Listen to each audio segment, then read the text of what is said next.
Video को like करके आगे शेयर ज़रूर कर देना। मज़ार से शुरू होकर मज़ार पर ख़त्म होता है। तवज्जो कीजिए, मज़ार से शुरू कहां से हुआ?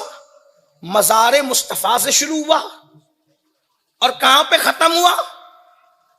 मज़ार सैयद हुसैन शहीद खनक सवार पर ख़त्म हुआ। आपको तो कहा ही ये गया था, अल्लाह के रसूल ने फरमाया मेरे बेटों में से एक बेटा है सैयद हुसैन शहीद खनक सवार, वो अल्लाह का दीन लेकर हिंदुस्तान गया और वहां के लोगों ने उसको शहीद कर दिया। तो सरकार गरीब नवाज उनकी मजार की निस्बत से हिंदुस्तान तशरीफ लाए, यानी अजमेर शरीफ में अल्लाह का दीन लेकर। मजार मुस्तफा से तवज्जो करो, नबी के मजार से सफर शुरू हुआ और आले नबी के मजार पर सफर खत्म हुआ।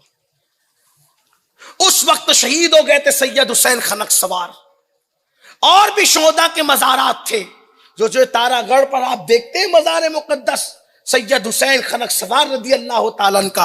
आका ने निशानदेही फरमाई कि मेरा वो बेटा अल्लाह का दीन लेकर गया, लोगों ने उसको शहीद कर दिया, अब तुम जाओ और अपने उस भाई की मदद करो, उसके मिशन को आगे बढ़ाओ और अल्लाह का पैगाम आगे बढ़ाओ। तो लोग क्या कहते, मजार पर जाना क्या? अरे जिसने 90 लाख को मुसलमान बनाया उसका सफर का आगाज मदीने मुनव्वरा नाना के मजार से होता है और अपने भाई के अल्लाह अकबर मजार पे खत्म होता है। फिर पूरे सफर में जो वली जमीन के ऊपर है उनसे भी मुलाकात हो रही है, शेख शहाबुद्दीन उमर स्वरवर्दी से मुलाकात हो रही है, बड़े बड़े औलिया से मुलाकात हो रही है, और जो जमीन के अंदर है उनसे भी मुलाकात हो रही है। उनके मजार पर गए, चिल्ले किए, दुआएं की, इबादतें अल्लाह की। सरकार गौस पाक के मजार पर गए, बड़े बड़े औलिया के मजार पर गए, और जब दाता साहब के मजार पे लाहौर में आए तो बाज लोग कहते 40 दिन तक चिल्ला किया और बाज लोग कहते 4 महीने तक चिल्ला किया, और वहां पर आपने अल्लाह की इबादत की और इतना फैज हासिल किया।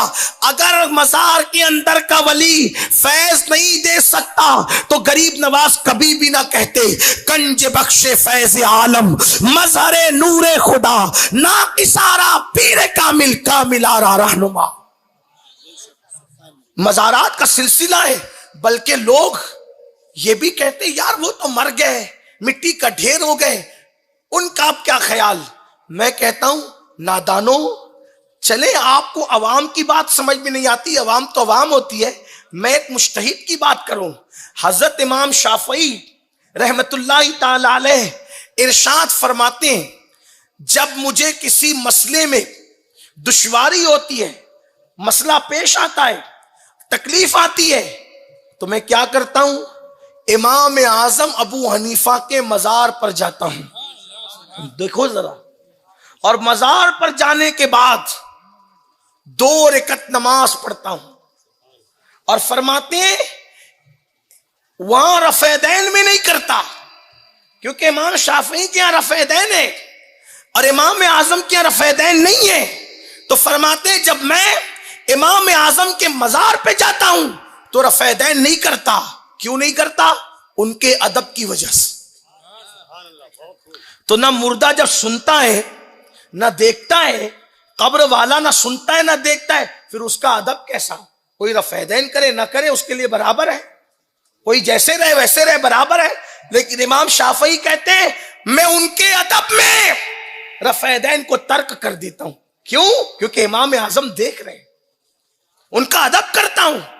और लोगों को हाल क्या है, बल्कि कुछ लोग तो सोचते हैं कि अजीब हाल है, ये लोग कहते हैं देख रहे हैं सुन रहे हैं, अरे ये तो इमाम शाफई थे। लोग बुखारी पढ़ते हैं पूरी जिंदगी, बुखारी का शऊर क्यों नहीं आता? इश्क मुस्तफा की बात लोग नहीं करते, इसलिए उन्हें बुखारी का शऊर नहीं आता। हजरत सैयदा उम्मुल मोमिनीन मुफ्ती 4 मिल्लत तैयबा ताहिरा आयशा सिद्दीका रदी अल्लाह ताला अन्हा, जिनकी शान में कुरान की आयतें नाजिल हुई, उम्मुल मोमिनीन सैयदा आयशा सिद्दीका रदी अल्लाह ताला अन्हा फरमाती हैं कि जब मेरे हुजरे में अल्लाह के रसूल मुस्तफ़ा जान रहमत का मज़ार मुकद्दस बन गया तो मैं हुजूर की बारगाह में चली जाती थी, इस हालत में कि मेरा चेहरा खुला होता था, हालांकि वो मेरे शौहर हैं, वो मेरे शौहर हैं, तो मैं चेहरा खोलकर, यानी कि जिसको लोग उर्फ आम में पर्दा कहते हैं, वो पर्दा मैं नहीं करती थी और चली जाती थी, क्योंकि वो मेरे शौहर हैं। फिर बाद में मेरे हुजरे में सैयदना सिद्दीक अकबर का मजार बन गया, तो अब भी मैं उसी तरह जिसे उर्फ आम में लोग बेपर्दा कहते हैं, ऐसी बेपर्दगी की आलम में चली जाती थी, यानी चेहरा खोलकर, बेपर्दगी से मुराद चेहरा खोलकर मैं चली जाती थी। क्यों? क्योंकि वो मेरे शौहर थे और वो मेरे अब्बा थे। एक मजार मेरे शौहर का, एक मजार मेरे अब्बा का है। सिद्दीक अकबर मेरे अब्बा, मुस्तफा जान रहमत मेरे शौहर। फिर फरमाती हैं, जब से उमर इब्ने खत्ताब का मजार मेरे हुजरे में बना, अब मैं चेहरा खोल कर नहीं जाती, बल्कि अब मैं पर्दा करती। किससे पर्दा हो रहा है? जो मुर्दा देख नहीं सकता, जो मुर्दा सुन नहीं सकता। कब्र वाले अगर इस तरह के मुर्दे हैं कि जो सुन नहीं सकते, देख नहीं सकते, मेरे अजीज मुझे बताओ ये किसका अकीदा है? सैयदा आयशा सिद्दीका बता रही हैं कि जब से उमर इब्ने खत्ताब का मजार मेरे हुजरे में बना है, उस वक्त से मैं चेहरा खोल कर नहीं जाती, बल्कि उनसे हया करती हूं। हालांकि मुर्दा से पर्दा करना फर्ज, लोग जिसको मुर्दा कहते, हालांकि हम तो उन्हें मुर्दा भी नहीं कहते, क्योंकि फारूक आजम तो शहीद है और कुरान कहता है, वला तकुलू लिमन युक्तलु फी सबीलिल्लाहि अमवात बल अहयाउ वलाकिन ला तशउरून। लेकिन लोग मुर्दे मुर्दे की बात करते हैं, कब्र वालों को लोग मुर्दा मुर्दा कहते हैं, तो मैं इल्जामी तौर पे उन्हीं के अंदाज में कह रहा हूं। तो सैयदा आयशा सिद्दीका फरमाती है, जब से मेरे हुजरे में उमर इब्ने खत्ताब का मजार बना है, उस वक्त से मैं अल्लाहु अकबर बेएहतियाती के साथ नहीं जाती, बल्कि अपने चेहरे को छुपा कर जाती हूं। क्यों? इसलिए कि मेरे शौहर और मेरे वालिद के साथ अब एक अजनबी का मजार भी मेरे हुजरे में मौजूद है। आप अंदाजा फरमाएं, तो गोया के सैयदा आयशा को इतना यकीन है कि ये कब्र वाले इसी तरह देखते हैं जैसे जमीन वाले देखते, बल्कि जमीन वालों से ज्यादा कब्र वाले देखते भी हैं और कब्र वाले सुनते भी हैं। वजह क्या है? इसलिए कि जमीन वाले जिस्मानी कान से सुनते हैं, जमीन वाले जिस्मानी आंख से देखते हैं, और कब्र वालों को अल्लाह ने रूह के कान से सुनने की ताकत दी और रूह की आंखों से देखने की ताकत दी। इसीलिए तो आम कब्र वालों के लिए मुस्तफा जान रहमत सल्लल्लाहु अलैहि वसल्लम ने फरमाया कि जब तुम अपने मुर्दों को दफन करके कब्रिस्तान से जाते हो, तो वो तुम्हारे कदमों की आहट को भी सुनते हैं, वो तुम्हारे जूतों की आवाज को भी सुनते हैं। आप मुझे बताओ, अगर हमारे घर से कोई बंदा निकल कर जा रहा हो, तो क्या हम उसके कदमों की आहट को सुन पाएंगे? क्या हम उसके जूतों की आवाज को सुन पाएंगे?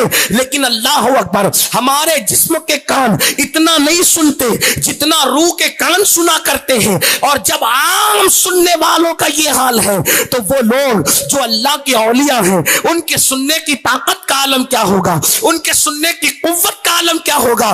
तो इसलिए मैं आपसे गुजारिश करता हूं, ऐ मेरी कौम के जवानों, किसी की बात पे तवज्जो करने की जरूरत नहीं। अल्लाह वालों से अपने रिश्ते को मजबूत करो। ये अल्लाह की अता से सुनते हैं, ये अल्लाह की अता से देखते हैं, ये अल्लाह की अता से अता करने पर कुदरत रखते हैं। इसलिए अपने अकीदों को मजबूत करो, अपने अकीदों को पुख्ता करो। 1857 के बाद के किसी अकीदे पर, नए अकीदे पर कान धरने की जरूरत नहीं है।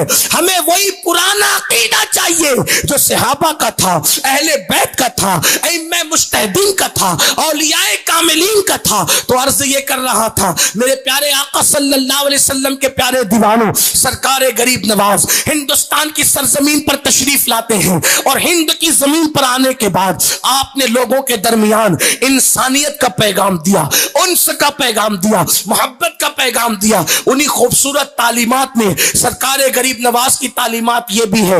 आप फरमाते हैं 5 चीजों को देखना इबादत है। गरीब नवाज फरमाते हैं 5 चीजों को देखना इबादत। फरमाते हैं नंबर 1, वालिदैन का चेहरा। अगर कोई मोहब्बत के साथ देखे अल्लाह की रजा के लिए, तो ये चेहरा मां बाप का देखना भी इबादत है। खुलूस के साथ मां बाप का चेहरा देखे, इखलास के साथ मां बाप का चेहरा देखे, अल्लाह की रजा के लिए मां बाप का चेहरा देखे। अब आजकल नौजवानों का हाल ये हो गया कि आंखों का मिसयूज, आंखों का गलत इस्तेमाल, लोगों की अपनी तबीयत है। कुरान कहता है इन्ना सम्अ वल बसर वल फुआद कुल्लु उलाइका काना अन्हु मसऊला, कि कयामत का दिन होगा, अल्लाह तुम्हारी समात के बारे में, तुम्हारी बसारत यानी कानों का इस्तेमाल क्या किया, क्या सुना कानों से,